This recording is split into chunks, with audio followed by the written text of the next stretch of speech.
Dale Blumell. I am a captain in the S-76 at Aeromed Spectrum Health. We fly the S-76 helicopter and aeromedical service transportation. Another item that we are required to look at is the weight and balance. We are required for every leg to look at our weight and balance. In this case, we would just be going to pick a patient up, and that's going to be under our Schedule A. So I'm going to come down the column A. I know that right now I have 1,700 pounds of fuel in the aircraft, and I am looking at the top, and I'm going to have 11,259 pounds, and my center of gravity is going to be at 203.8. So I'm well within the limits of the aircraft to take off. Once we pick the patient up, we will be looking at the bottom side of that column, but our fuel load will be so much less. In this case, we'll probably be landing at Traverse City with roughly 1,200 pounds of fuel. And now with our patient, our weight is going to be 11,159 pounds, and our center of gravity is going to be 201.9. Once again, well within the limits of the aircraft.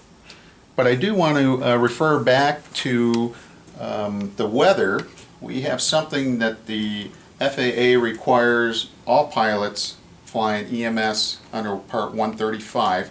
We are required to know the highest obstacle along our route of flight. And we need to clear that obstacle by 300 feet during the day and 500 feet at night.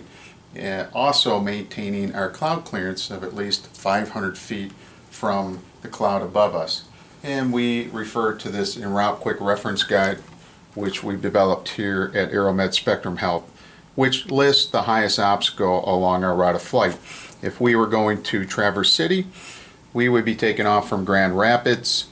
We know that it's 113 miles is how long the leg is, and we know that our highest obstacle along that route of flight is 1,130 feet above the ground, or 2,549 feet MSL, or mean sea level, above sea level. And this is our distance of where that obstacle is as we are approaching Traverse City. Once I have taken all of these things into account, I will then, as a pilot, make the decision whether to accept or not accept the flight.